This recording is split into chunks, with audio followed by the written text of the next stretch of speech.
بسم الله الرحمن الرحيم kulanti wacan wanaagsan daawadayaal soo dhawaada halkani waa Bilan News waxaan idin soo gudbin doonaa wararkii ugu dambeeyay xaaladda koonfur galbeed Soomaaliya Cabdicasiis Laftagareen oo saacadii la soo dhaafay qaaday tallaabooyin culus oo markaasi ku doonayo in uu dib ugu qabsado deegaanada koonfur galbeed Soomaaliya Aadan Madoobe oo wajahayo caqabado xooggan oo hareeyay maamulkiisa kadib markii ay ka goosteen mas'uuliyiin dhowr ah oo ka tirsanaa maamulkiisa haddaba waxaan idin soo gudbin doonaa xogay ugu dambeeyay xaaladda koonfur galbeed inta guda galinta soo dhawo muuqaalkan la garay sina shir garay hadda hore nolol joogna nagu soo biro calaamada subscribe-ka noo taabo ayna ku bilownay xaaladda koonfur galbeed ayaa muddooyinka u dambeeyay ahayd mid qasnayd kadib markii dhaqdhaqaaqa wadaan ciidamada taabacsan Laftagareen ee duleedka magaalada Baydhabo fadhigoodu yahay ay siilba jibaareen dhaqdhaqaaqooda isla markaana ay ku dhawaaqeen in ay dib u qabsanayaan magaalada Baydhabo Laftagareen oo haatan ku sugan magaalada Nairobi ayaa waxa uu karkarinayaa qorshe ballaaran oo uu ku doonayo in uu ku qabsado magaalada Baydhabo oo dowladda federaalka Soomaaliya ay si awood ah uga saartay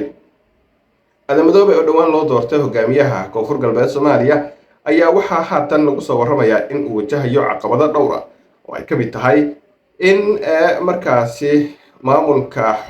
maamulkiisa ka mid ah iyo saraakiil ay ka goosanayaan ciidankiisa oo dhinaca Laftagareen ay u galayaan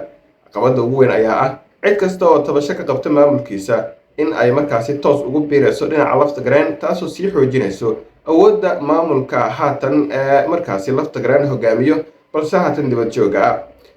Cabdicasiis Laftagareen oo awood looga saaray Baydhabo ayaa haatan waxa ciidamo isaga ka amar qaatay ay ku sugan yihiin duleedka Baydhabo kuwaas oo dhowr jeer is xigxigtay weeraro kala duwan ka geystay gudaha magaalada Baydhabo waxayna markaasi si cad u sheegeen in ay diyaarinayaan qorshe ballaaran oo ay doonayaan in ay dib markaasi ugu qabsadaan magaalada Baydhabo Aadan Madoobe ayaa haatan waxa lagu soo warramayaa in xaaladdu ay ku xun tahay isla markaana uu dalbanayo gurmad xooggan kadib markii maamulka Laftagareen ee duleedka Baydhabo uu sii xoogeystay halka mas'uuliyiintii ugu dambeysay ee maamulkiisa ka baxday ay ka mid ahaayeen gudoomiye ku-xigeenkii arrimaha bulshada ee degmada Baydhabo kaasoo ciidamo uu wato